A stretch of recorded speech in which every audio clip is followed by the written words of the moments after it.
হার্টের রুগীরা প্রায়শই একটি কমপ্লেন করেন, স্যার আমার খুব দুর্বল লাগে, আমার রুগী স্যার খুব দুর্বল। তো এটি নিয়ে আমরা আসলে কোনোভাবেই ওভারকাম করতে পারছি না, রুগীকে সাহায্য করতে পারছি না। আমরা ঔষধ দেই, তাতে এটা ঠিক হচ্ছে না, তিনি তো ঔষধ খাচ্ছেন, তারপরে একটির পর একটি ভিটামিন দেই, ঠিক হচ্ছে না, বিভিন্ন রক্ত পরীক্ষা করে আমরা এটা ওটা কারেকশন করি, কোনো ত্রুটি থাকলে, কোনো ঘাটতি থাকলে, তারপরে রুগী বলে যে না স্যার আমার খুব দুর্বলই লাগে। আসলে এই দুর্বলতার কারণ কি? এই দুর্বলতার কারণ কিন্তু তার হার্ট দুর্বল, সেই কারণে সেখানে কোনো ভিটামিন দিলেও কাজ হবে না, অথবা সেখানে অন্য কোনো কিছু দিলেও কাজ হবে না। তাহলে হার্টকে আপনার সবল করতে হবে। হার্ট সবল করার উপায় কি রয়েছে? কিছু ঔষধপত্র রয়েছে আমরা যেটা আপনাকে দিচ্ছি, কিন্তু রুগীদের অনেক সময় প্রেশার ফল করে যায়, ঔষধগুলো পর্যাপ্ত পরিমাণে দেওয়া যায় না।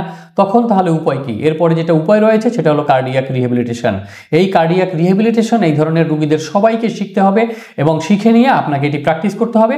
এটি একটি গোল্ড স্ট্যান্ডার্ড ট্রিটমেন্ট। আমেরিকার হার্ট অ্যাসোসিয়েশন এখন রিকমেন্ড করছে যে এই ট্রিটমেন্টটি, হোম বেসড কার্ডিয়াক রিহ্যাবিলিটেশন ট্রিটমেন্টটি সবাইকে নিতে হবে।